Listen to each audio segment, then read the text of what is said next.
Esta historia comienza antes de la destrucción total causada por el diluvio universal, cuando aún existía otra civilización sobre la Tierra, la que hoy convertida en leyenda llamamos la Atlántida.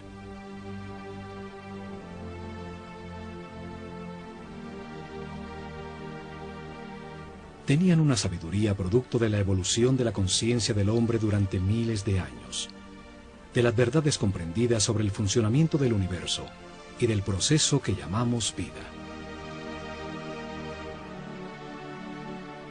El estudio de las constelaciones les reveló que la humanidad era una unión viviente entre el cielo y la tierra, que las estrellas y los soles la afectaban, formando estaciones, ciclos y ritmos.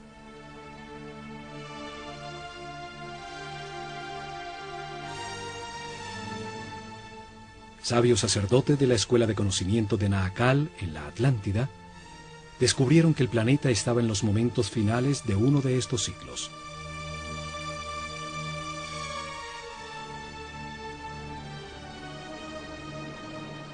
Advirtieron sin ser oídos que una catástrofe inminente destruiría las estructuras que organizaban la vida del hombre.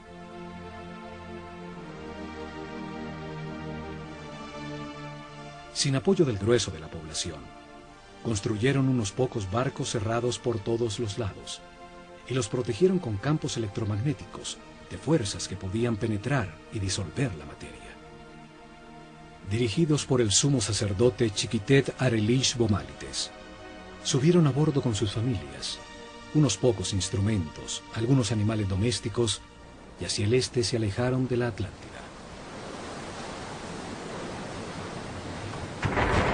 El planeta se estremeció. Los cielos se derritieron y las aguas arrasaron los continentes, borrando casi todo rastro de su civilización.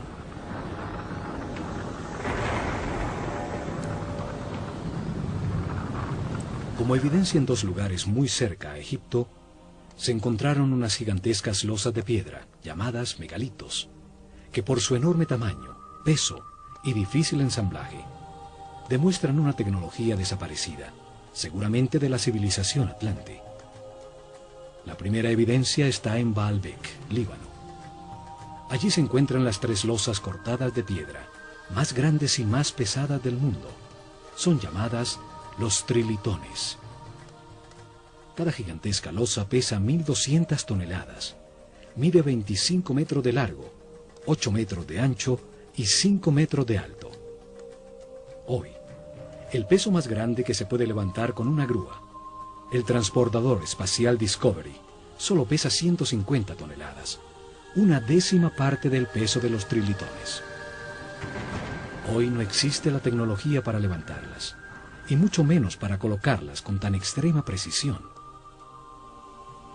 Fueron movidas a su lugar desde 3 kilómetros de distancia donde fueron talladas, y donde aún se encuentra una losa de igual tamaño que nunca fue utilizada por los constructores originales.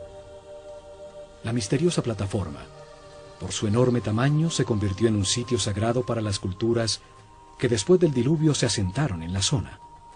Asirios, persas, griegos y por último romanos construyeron sus templos más importantes sobre la plataforma.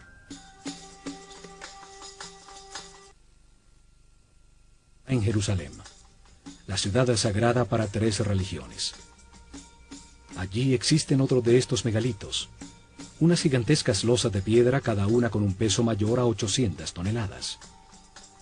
Por su enorme e inexplicable tamaño, también se convirtieron en sitio sagrado alrededor de los cuales creció Jerusalén. Forman parte de la enorme plataforma que sostuvo al templo de los judíos y que hoy soporta la mezquita de El Aqsa y el Domo de la Roca. Las losas son parte de los cimientos del mismo Muro de los Lamentos. Hoy se llega hasta allí por un túnel que descubrió las enormes piedras.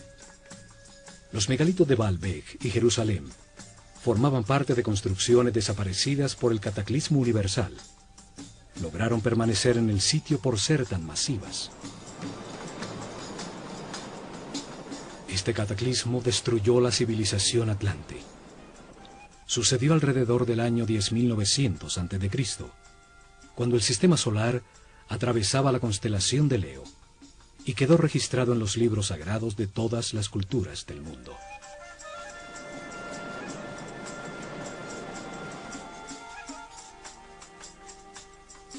Cuando el equilibrio se recuperó, los sacerdotes sobrevivientes al cataclismo desembarcaron en el centro de la superficie terrestre, en el sitio donde sabían que confluyen las fuerzas telúricas del planeta.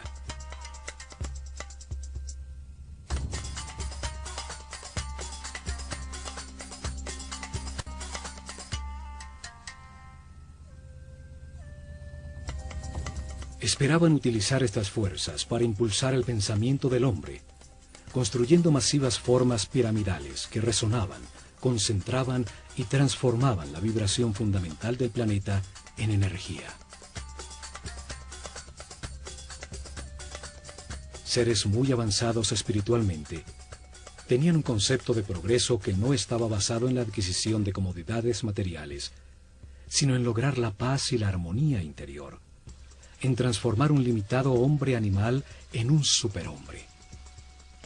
Estos sacerdotes, en un momento que llamaron el Septepi, el tiempo nuevo, vieron resurgir de las aguas un largo y estrecho oasis, una fértil tierra rodeada por un desierto protector bordeando un largo río. Lo llamaron Egipto, la tierra que emerge de las aguas, el país de un solo río, el Nilo, con las mejores condiciones para gestar una nueva civilización. Los sacerdotes vieron el cataclismo como una oportunidad para orientar la humanidad hacia un destino más alto y estructurar en este nuevo ciclo una sociedad dedicada al perfeccionamiento espiritual.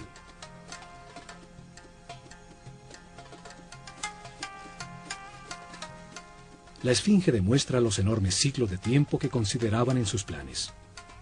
Su forma de león, con cabeza de hombre, resalta el ciclo comprendido entre la era de Leo y la de Acuario, los tiempos de influencia de la nueva civilización. Veían la vida como un proceso diseñado por Dios, en el que el hombre reencarna sucesivamente para perfeccionarse y ascender en las jerarquías del universo. El espíritu del hombre que no comprende al Creador, ni la razón del universo o de su propia existencia, se encarna en un cuerpo para tener experiencias que le permitan adquirir sabiduría y comprensión.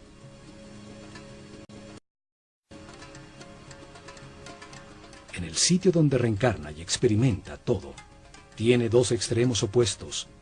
Es un universo polarizado y dual, que permite la comparación entre las partes para comprender cuál es verdad. Se aprende al vivir en carne propia el resultado de cada decisión y comportamiento en la vida. El sufrimiento permite entender la felicidad. La angustia permite entender la paz. A lo largo de muchas vidas, de comparar los dos extremos se comprende que lo único verdadero está en el centro, en la neutralidad del amor. A través de la reencarnación, el hombre comprende poco a poco. Se transforma en un ser respetuoso de todo lo que existe. Comprende, acepta que todas las circunstancias, aun las más difíciles, son perfectas, pues son lecciones para el perfeccionamiento espiritual. Vida tras vida, el hombre va ascendiendo de nivel, tiene más información, permanece en paz y armonía, maneja más energía vital, se transforma en un ser tolerante y respetuoso que accede a mayores poderes. Comprende que en el universo dual, en las circunstancias contradictorias, lo único que no tiene polaridad es el amor. El amor es neutro, como Dios. Con el zodíaco de Denderá, enseñaron que este proceso de aprendizaje toma a cada espíritu un ciclo cósmico, 12 eras zodiacales.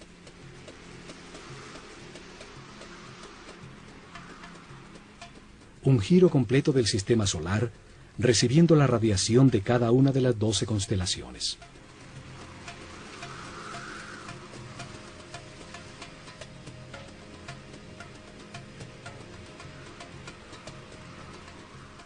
Durante estos 25.920 años, reencarna 700 veces en distintos cuerpos, lugares, tiempos, circunstancias, condiciones y personalidades. En cada vida aprende algo distinto. Cada vez nace influenciado de distinta manera por las fuerzas que irradian las estrellas. Así, todo ser vivo cumple un ciclo cósmico, en el que recibe la energía de las 12 constelaciones, la influencia de los cielos, que marcan ritmos y producen distintos estados. Conociendo la relación de este proceso de aprendizaje, de las vidas del hombre en la Tierra, con el movimiento del planeta y del sistema solar, a través de las constelaciones, rigieron sus planes por las estrellas. Estructuraron un método para revelar información sobre Dios, el universo y el proceso de perfeccionamiento durante miles de años. Una forma para la vida y para qué existe. Establecieron unas fases para revelar información sobre Dios a su pueblo. Unas etapas que cambiarían con las eras zodiacales en la bóveda celeste. Épocas dedicadas a estudiar cómo Dios creó el universo y luego la conciencia del hombre. Cada fase de la revelación estuvo dirigida por un centro religioso que se construyó a lo largo de la columna vertebral de Egipto, el Nilo. Actuaron como los chakras o centros de transformación y distribución de energía e información al cuerpo del país.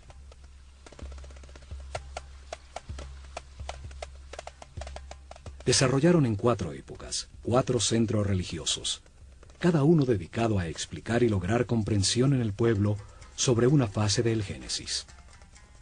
Cada uno dedicado a un momento distinto del único Dios, con nombres y formas simbólicas distintas.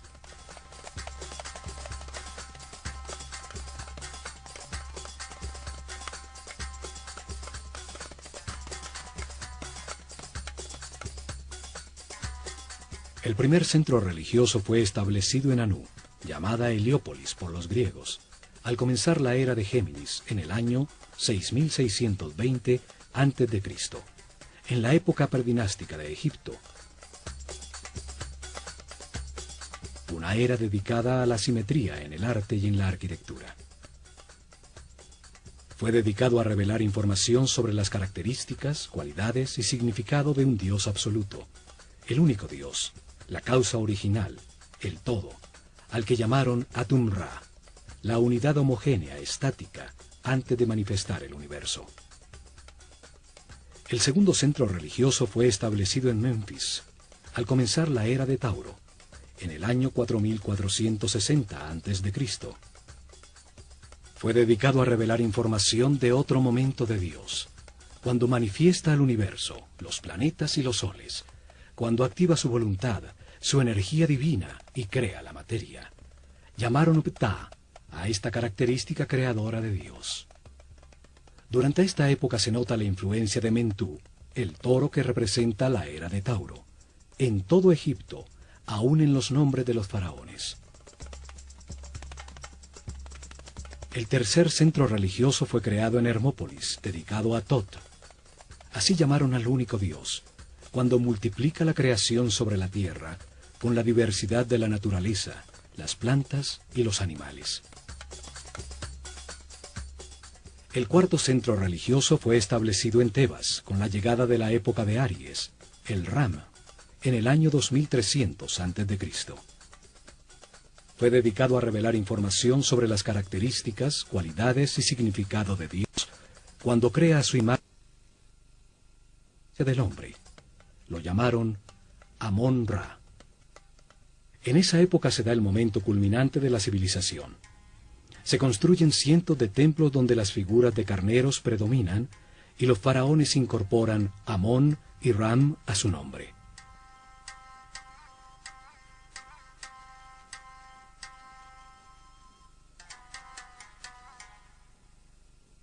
Los cambios de era o constelación zodiacal determinaron la duración de cada fase de la revelación. El pueblo comprendió poco a poco que existe un solo Dios, que por sus características y momentos distintos en que crea el universo y al hombre, tiene nombres distintos. Crearon una escuela de misterios para transmitir su conocimiento, garantizando sacerdotes sucesores de su casta que continuaran el proceso de revelación. Alrededor de los templos y centros religiosos desarrollaron el país. En su interior se dedicaron a transformar a los iniciados en seres respetuosos, capaces de guiar a su pueblo y manejar las fuerzas fundamentales de la naturaleza.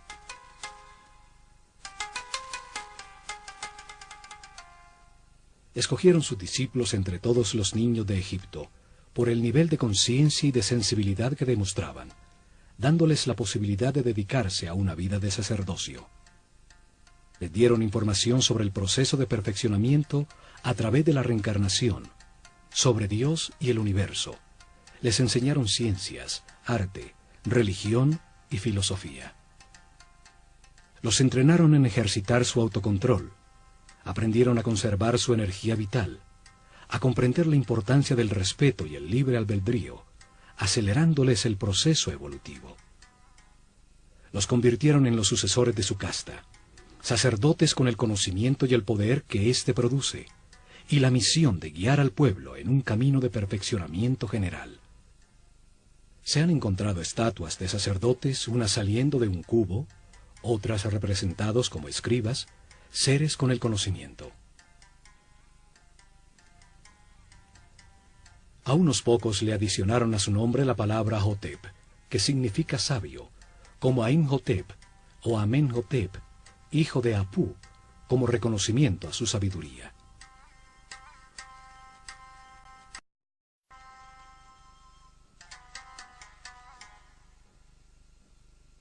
Es en los templos donde concentraron el conocimiento, el poder, la riqueza material y espiritual. Desde allí impulsaron la organización desde la nada de la civilización egipcia.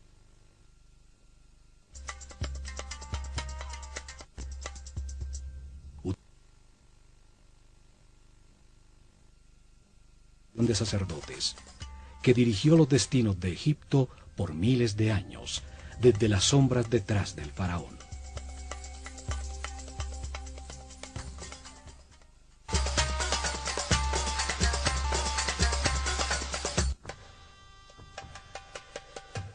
La Escuela de Misterios utilizó el ojo de Horus como su símbolo, una firma que aparece en los muros de todos los templos de Egipto. Un símbolo trae a la mente, evoca, lo comprendido de su forma, su acción principal, transmite una idea de manera muy simple, más allá de las palabras. Su significado puede ser entendido miles de años después de haber sido dibujado.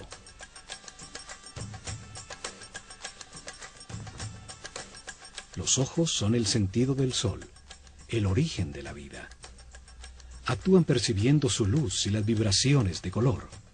Transmiten a la mente la intensidad y la fuerza del fuego. Los ojos son las terminaciones nerviosas que perciben la voluntad divina, la intensidad de la luz, la fuerza de Dios que los egipcios llamaban Fi. La fuerza que condensa el espíritu en la materia, dando lugar al universo, el sitio de experimentación de la conciencia. Son los únicos nervios que salen a la superficie del cuerpo y que podemos observar en su funcionamiento vital. Florecen dentro de esferas llenas de un líquido blanco cristalino.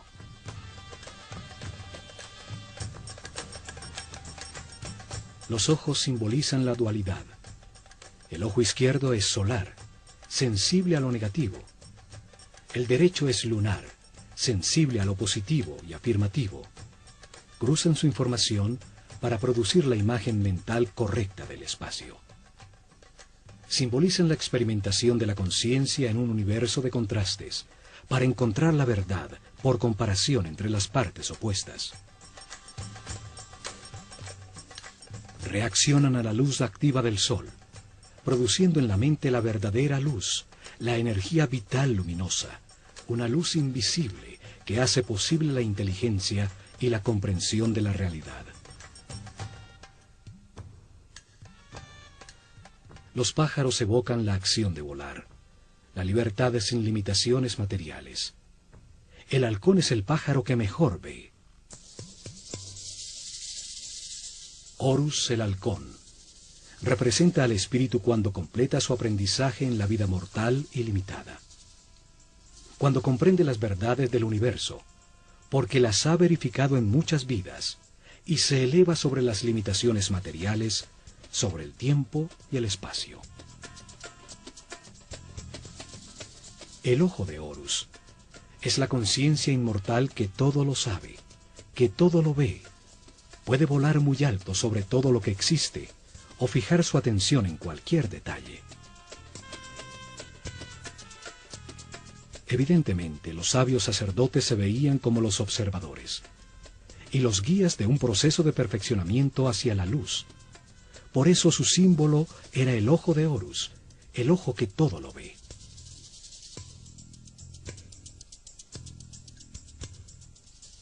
Desde los templos, los sacerdotes del ojo de Horus guiaron en paz y armonía el perfeccionamiento espiritual del pueblo, el universo y el proceso que sufre la conciencia del hombre.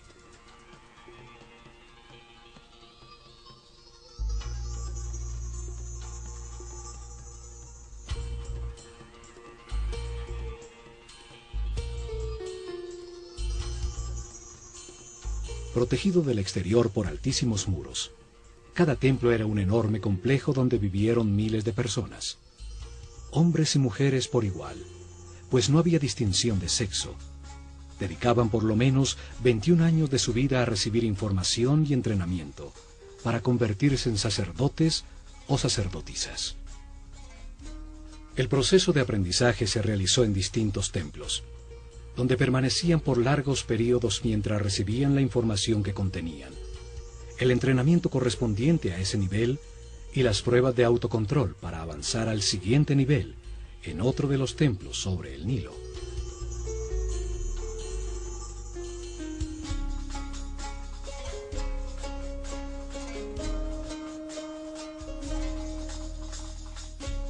Cada templo fue una biblioteca viva con información especializada.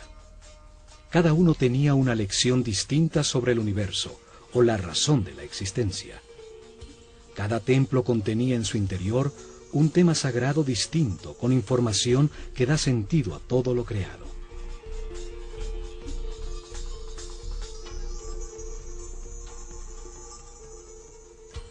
El nivel básico se realizaba durante los primeros 7 años, cuando recibían información general sobre el universo y entrenamiento para manejar los centros energéticos más bajos del cuerpo.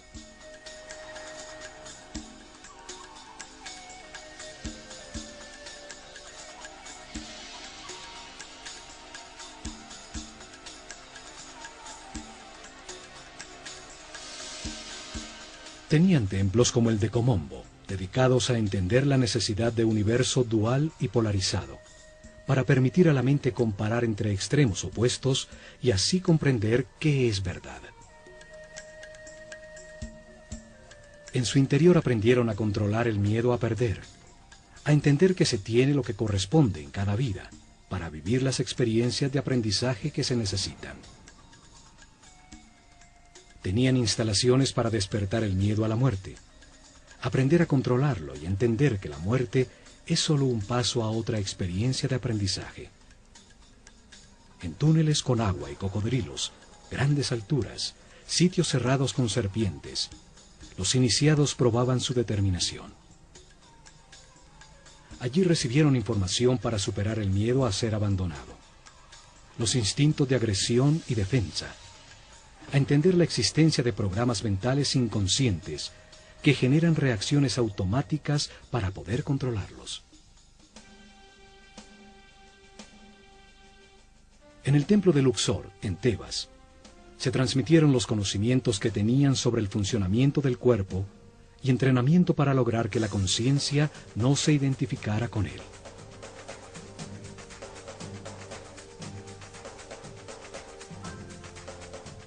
El templo entero era como un organismo humano.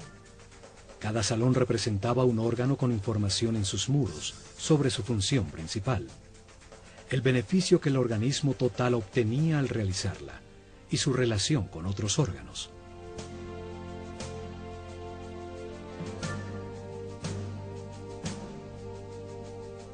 En su interior realizaron ejercicios de concentración y de movimiento, guiando su mente a cada órgano, hasta que hicieron consciente el cuerpo entero y lo manejaron a voluntad como un excelente instrumento.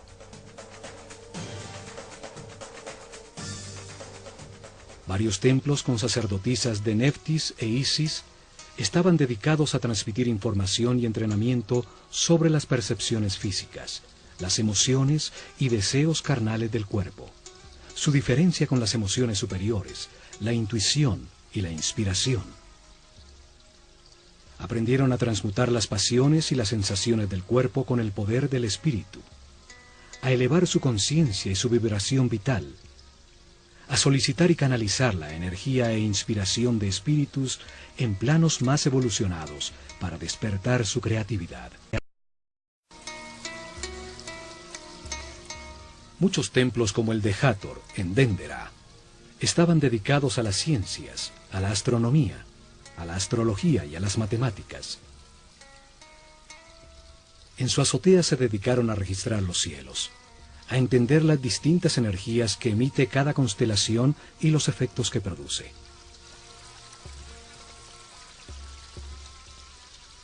Sí, las estrellas, controlando la duración del año solar, la fecha exacta del desbordamiento del Nilo, el momento en que la Tierra cambió de la era de Tauro a la de Aries, los ciclos que afectan el proceso de evolución.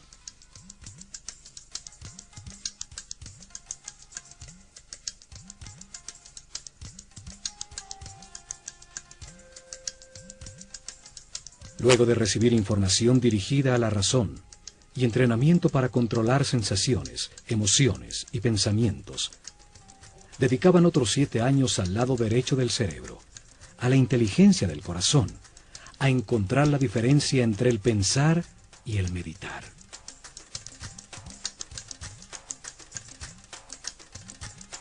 El templo de Karnak, el más grande de Egipto, estaba dedicado a la conciencia, a analizar las fuerzas que la moldean, a entender el proceso de evolución y a acelerarlo utilizando la concentración en conceptos, palabras, sensaciones, puntos exactos o movimientos.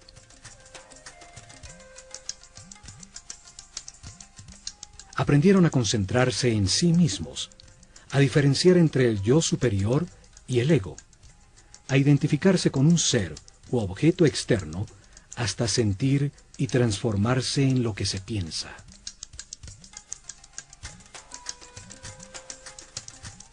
Realizaron ejercicios de telepatía en cercanía física, luego a distancia en un momento determinado del día, hasta aprender a comunicarse mentalmente en cualquier momento.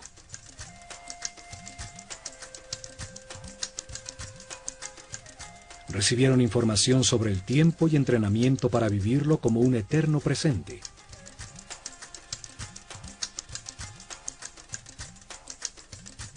Entendieron que pensar es comparar para conocer, y que cuando todo se sabe ya no se piensa ni se compara. Aprendieron a cambiar de estado o nivel vibratorio, a manejar las circunstancias externas, logrando el equilibrio emocional como una decisión mental interna.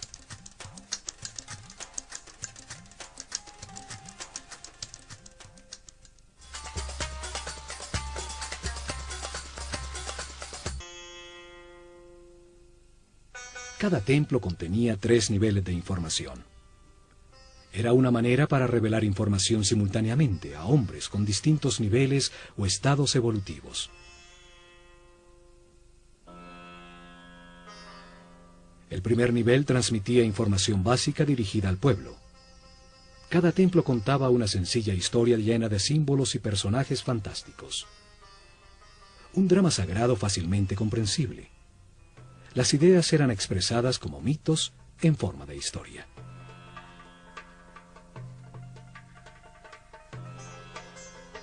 El mito, la historia fantástica, fue utilizada como un método para revelar al hombre un mundo que solo entiende imperfectamente.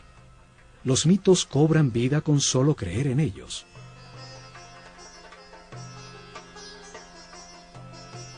Inventaron personajes con características simbólicas, con formas que traen a la mente su función y actividad principal, que participaban en sencillas historias, parábolas que cuentan verdades sobre la naturaleza humana, sin lo árido o lo abstracto de la filosofía o la metafísica. El pueblo recibió información sobre cada tema sagrado al escuchar la historia central de cada templo, al conocer las debilidades y fortalezas de cada personaje, las circunstancias que atraviesa y la manera como se resuelven.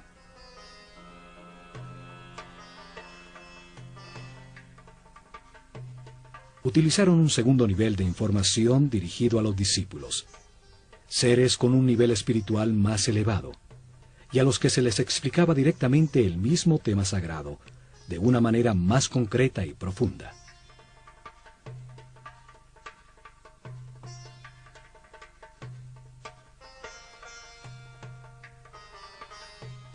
Para ello utilizaron las escenas descriptivas del mito, talladas en los muros del templo. Se les explicaba cada personaje, lo que simboliza en el universo, la parte del proceso de perfeccionamiento que representa, el porqué de su forma, su comportamiento y su función principal.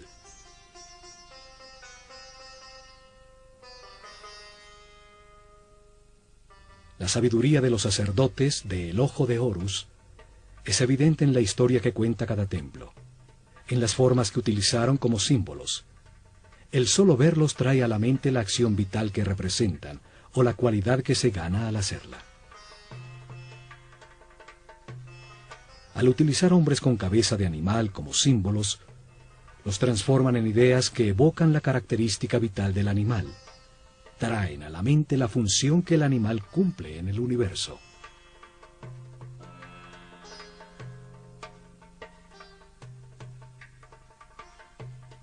Un hombre con cabeza de chacal adquiere sus características, su instinto de orientación en el desierto.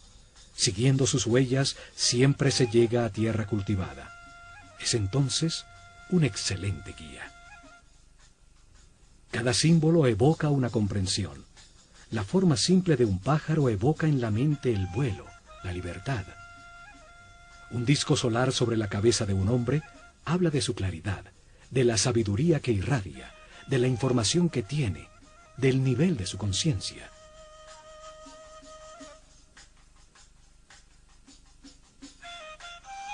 Estudiaron detenidamente los animales e insectos. Así recolectaron un profundo conocimiento sobre su vida, sobre su actividad principal, sobre sus características vitales, los hábitos que desarrollaba para lograrlo, su dieta alimenticia, la duración de su gestación, sus hábitos sexuales, el sentido principal de su existencia.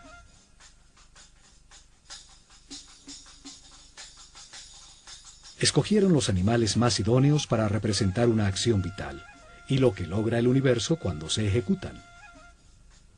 El proceso del gusano que se arrastra y teje para luego transformarse en mariposa.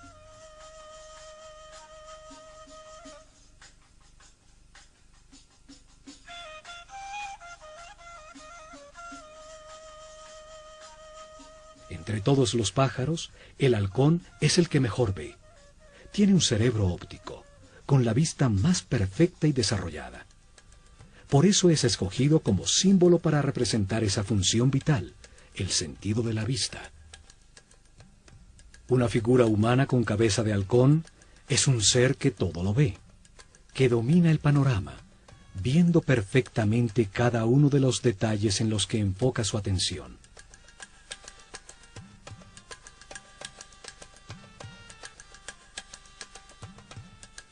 Estas figuras llamadas dioses o néteres por los egiptólogos que creen que Egipto era politeísta y que adoraba a los animales, solo representan una acción vital, un comportamiento que transforma y perfecciona. Cada acción importante de la vida tiene un símbolo que la representa. Comunica la transformación que ocurre en la esencia del individuo que la ejecuta, lo que se obtiene. Un par de brazos indican adoración. Unas piernas, la acción de caminar. Una boca, la acción de hablar.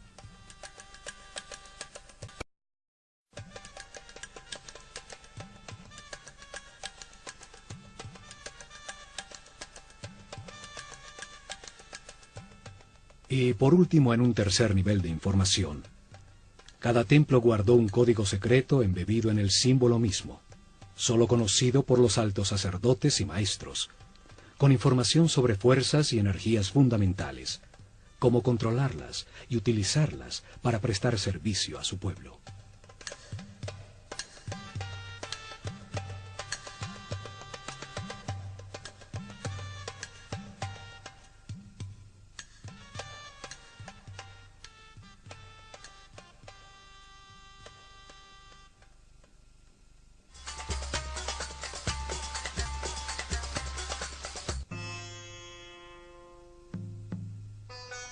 En templos como el de Horus en Edfu, el sumo sacerdote dirigió a los discípulos más evolucionados a desplazar su conciencia en el tiempo, abriendo el inconsciente para revivir y comprender las vidas pasadas en su proceso de reencarnación. El sumo sacerdote siempre fue un ser muy avanzado en el camino espiritual. No se identificaba con el cuerpo, conocía perfectamente su funcionamiento y qué energías utilizar para equilibrarlo.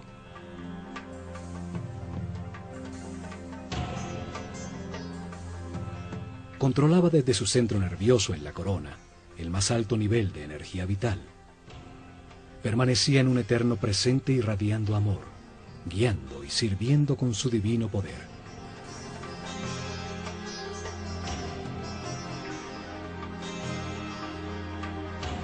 La materia solo recibe, se contrae. El dar es radiar. Es una característica vibracional del espíritu. Los seres de cada nivel reciben y transmiten a sus niveles inferiores.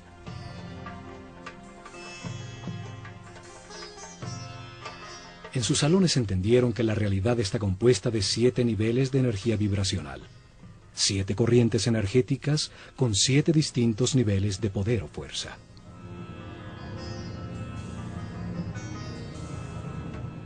El cuerpo tiene 7 chakras o centro de transformación de la energía fundamental del universo. Cada ser humano en su vida presente utiliza uno de esos 7 centros, dependiendo del nivel de evolución de su conciencia. A mayor comprensión del universo, más respeto, más alto el chakra o centro nervioso que utiliza para transformar la energía. Mayor cantidad de energía procesa diariamente y más poderes trascendentales tiene. El sumo sacerdote podía controlar las fuerzas fundamentales por el altísimo nivel de energía vital en que permanecía su organismo. Su sistema neural tenía una resistencia correspondiente con ese nivel de energía.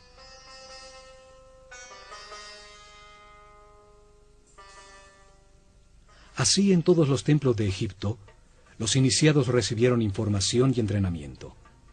Aumentaron paulatinamente su nivel de energía vital y de manera correspondiente el nivel de resistencia de los nervios de su cuerpo.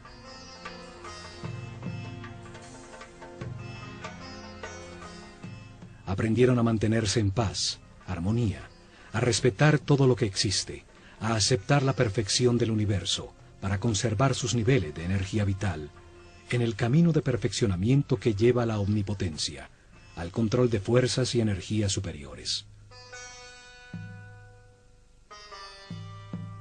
Una intensa preparación física, mental y espiritual que terminaba con el momento de experimentar la totalidad y la nada, lo manifestado y lo inmanifestado, y recibir en una pirámide una poderosa energía que permite vislumbrar el 7º nivel de conciencia. Durante la era de Tauro, se dedicaron a experimentar con una forma piramidal de tecnología resonante que transformaba las vibraciones del planeta en energía, un conocimiento heredado que había de llevar a la práctica.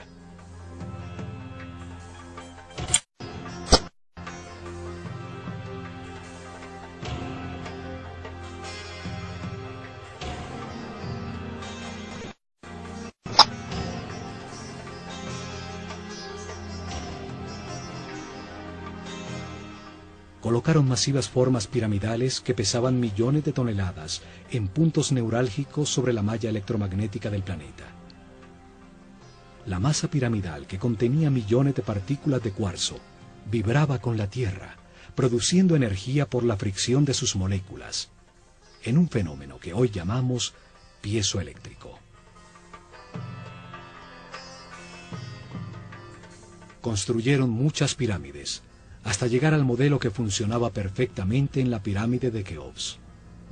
En sus corredores, galerías y cámaras, transformaron esa energía en sonido, haciendo vibrar en niveles cada vez más altos el iniciado física, mental y espiritualmente preparado.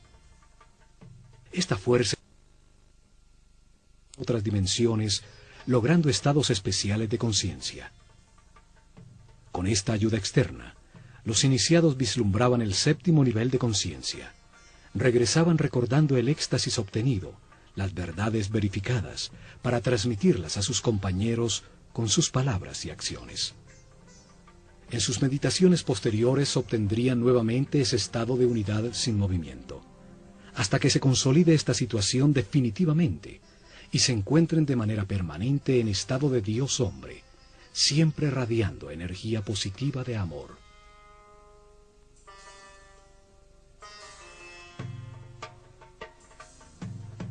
Los conocimientos sobre las formas puras del universo, los bloques básicos con los que se organiza la energía y la materia, fueron fundamentales para el desarrollo de la civilización egipcia.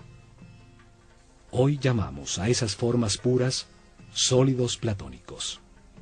5 polígonos con sus lados y ángulos iguales, basados en triángulos equiláteros, la forma divina que no tiene tensiones.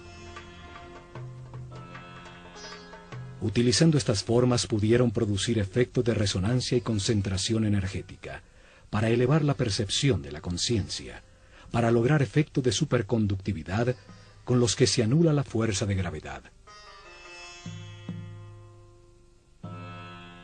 Hoy se ha descubierto que el planeta tiene puntos neurálgicos, llamados nodos diamagnéticos, donde se puede controlar la fuerza de gravedad del planeta y producir fenómenos de superconductividad.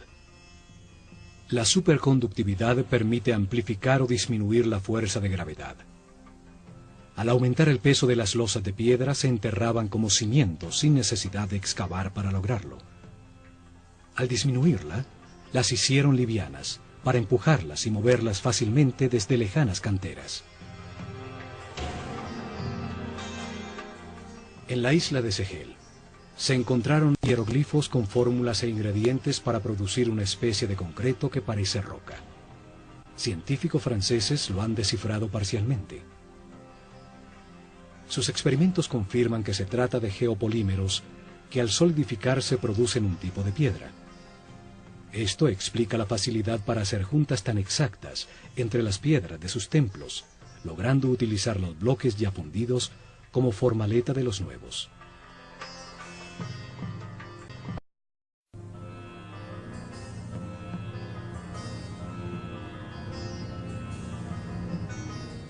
Pero lo más importante fue su visión de que la vida es un proceso diseñado por Dios para ampliar la conciencia del hombre. Que el espíritu del hombre se encarna repetidamente en un cuerpo para comprender la armonía por los resultados de sus decisiones.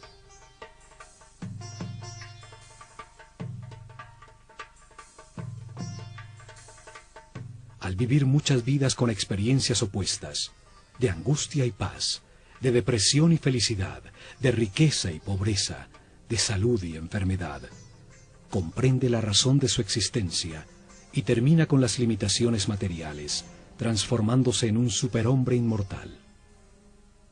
Un ser que no pierde en la muerte la conciencia o la información acumulada. Un espíritu sabio al final de un proceso que sube otro peldaño más en la perfección del universo.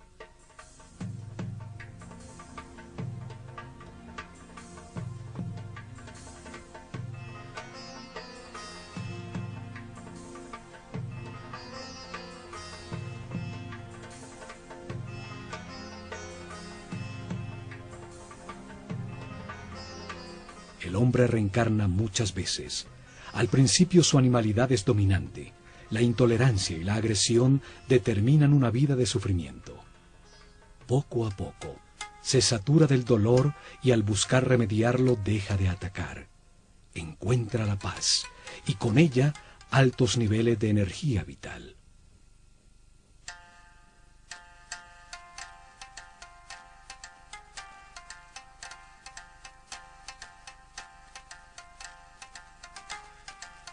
Con la información del proceso de perfeccionamiento y de las leyes que lo regulan, los egipcios mejoraron su vida. Aceptaron los momentos difíciles como parte de su camino de aprendizaje, logrando permanecer en paz y armonía.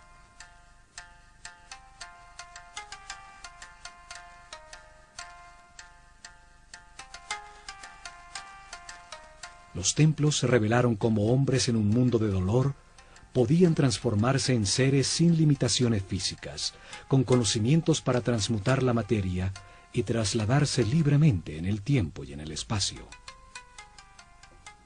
En medio de las contradicciones de cada vida se aprende algo, y se renace un poco más sabio. En la polaridad entre la luz y la oscuridad, entre el miedo y el amor, se aprende a encontrar la paz y la armonía, a mantener la energía vital.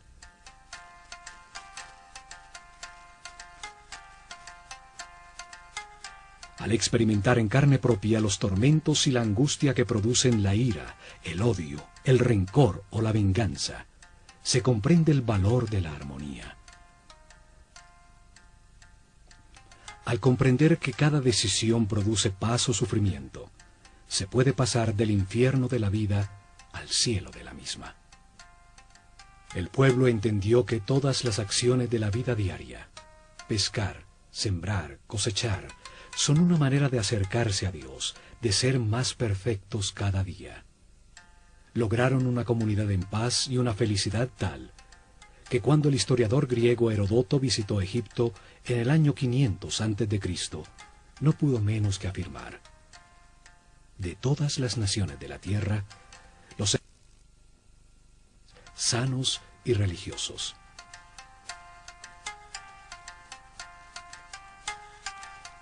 Sin embargo, no tenían una palabra en su idioma que significara religión. No veían ninguna diferencia entre lo sacro y lo mundano. Se veían como los encargados de comprender que Dios, el universo y el hombre forman una unidad manifestada por amor.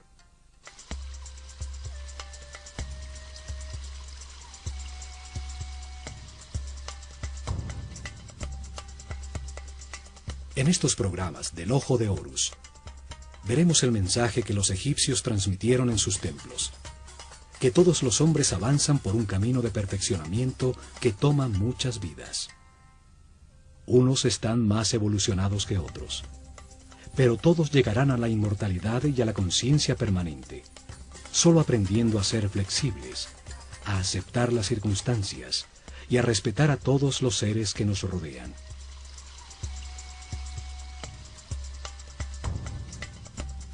El camino puede ser de sufrimiento o de paz y armonía. Depende que se valore lo que se tiene y se agradezca la oportunidad de estar vivos para tomar conciencia que fuimos creados por amor.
Esta historia comienza antes de la destrucción total causada por el diluvio universal, cuando aún existía otra civilización sobre la Tierra, la que hoy convertida en leyenda llamamos la Atlántida.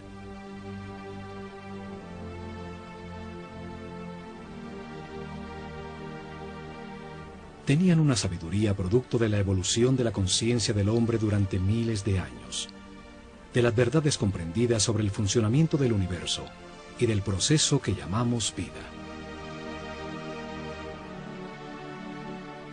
El estudio de las constelaciones les reveló que la humanidad era una unión viviente entre el cielo y la tierra, que las estrellas y los soles la afectaban, formando estaciones, ciclos y ritmos.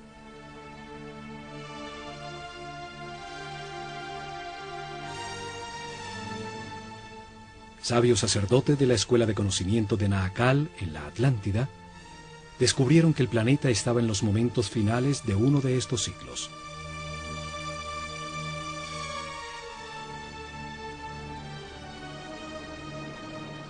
Advirtieron sin ser oídos que una catástrofe inminente destruiría las estructuras que organizaban la vida del hombre. Enorme tamaño, peso y difícil ensamblaje demuestran una tecnología desaparecida, seguramente de la civilización atlante. La primera evidencia está en Baalbek, Líbano. Allí se encuentran las 3 losas cortadas de piedra, más grandes y más pesadas del mundo. Son llamadas los trilitones. Cada gigantesca losa pesa 1.200 toneladas, mide 25 metros de largo, 8 metros de ancho y 5 metros de alto. Hoy, el peso más grande que se puede levantar con una grúa, el transportador espacial Discovery, solo pesa 150 toneladas, una décima parte del peso de los trilitones. Hoy no existe la tecnología para levantarlas, y mucho menos para colocarlas con tan extrema precisión. Fueron movidas a su lugar desde 3 kilómetros de distancia donde fueron talladas, y donde aún se encuentra una losa de igual tamaño que nunca fue utilizada por los constructores originales. La misteriosa plataforma, por su enorme tamaño, se convirtió en un sitio sagrado para las culturas que después del diluvio se asentaron en la zona. Asirios, persas, griegos y por último romanos construyeron sus templos más importantes sobre la plataforma.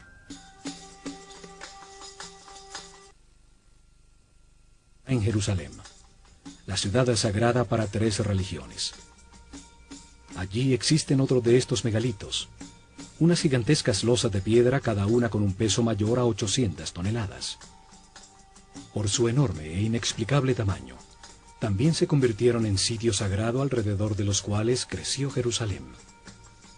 Forman parte de la enorme plataforma que sostuvo al templo de los judíos y que hoy soporta la mezquita de El Aqsa y el domo de...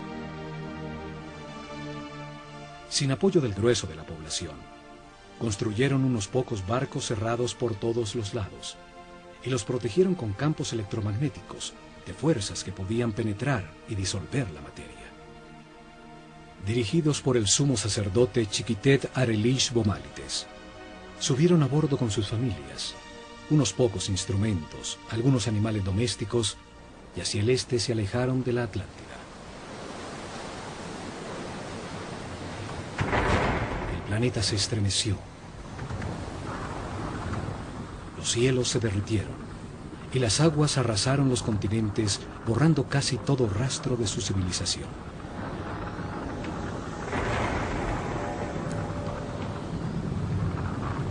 Como evidencia, en 2 lugares muy cerca a Egipto, se encontraron unas gigantescas losas de piedra, llamadas megalitos, que por su enorme